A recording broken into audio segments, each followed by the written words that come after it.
کا مستانہ، نبی کا غلام وفادار جب اس ماہ مبارک کو پائے تو اس کے گناہوں کو جھڑ دیا جائے۔ اور رمضان المبارک کا مہینہ آتا ہی اس لیے ہے کہ انسانوں کے گناہوں کو مٹا دیا جائے اور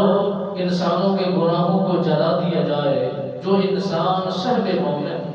نبی کا دیوانہ، نبی کا مستانہ اس ماہ مبارک کو پانے کے بعد زندگی کو بسر کرنے کی پوری کوشش کرتا ہے تو مالک بے نیاز فرماتا ہے ہر لمحے کے بدلے اس کے گناہوں کو مٹا دیا جاتا ہے، اور ہر لمحے کے بدلے اس کے گناہوں کی بخشش کا اعلان کر دیا جاتا ہے، اس کے درجات کی بلندی کا اعلان ہو جاتا ہے، بخشش کے پروانے عطا کر دیے جاتے ہیں۔ ماہ مبارک کی برکات کا سلسلہ اسی انداز میں برستا ہوا ظہور پذیر ہے، اور اس کا ہر لمحہ مبارک ہے، ہر گھڑی مبارک ہے۔ اور میرے آقا نامدار صلی اللہ علیہ وسلم سرکار کے غلام حضرت ابو سعید غفاری رضی اللہ تعالیٰ عنہ سرکار روایت کو نقل فرماتے ہیں، آپ فرماتے ہیں ماہ مبارک آتا ہی ابتدا سے لے کر انتہا تک جتنے بھی دن باقی رہتے ہیں یا جتنا بھی دن لمحے شروع ہو جاتے ہیں،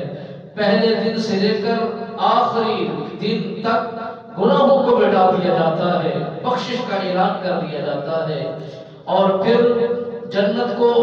بہشت کو سنوار دیا جاتا ہے، اور بہشت اس کے لیے دعائے مغفرت کرتی ہے کہ مولا یہ جو تیرا بندہ تیری رضا کی خاطر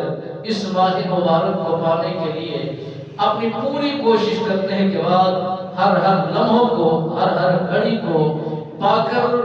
اپنی بخشش کی پوری کوشش کرتا ہے، تو مالک بے نیاز نے فرمایا میں پھر ایسا سخی ہوں، ایسا محبت کرنے والا ہوں، ایسا رحیم کریم رب ہوں، اپنے بندے پر رحمت کے دروازے کھول دیتا ہوں، جہنم کے دروازوں کو مکمل طور پر بند کر دیتا ہوں، ان کا کھلا دشمن جو ابلیس ہے اسے جکڑ دیا جاتا ہے، تاکہ مومن کی عبادت میں، مسلمان کی عبادت میں اور نبی کے دیوانے کی عبادت میں کوئی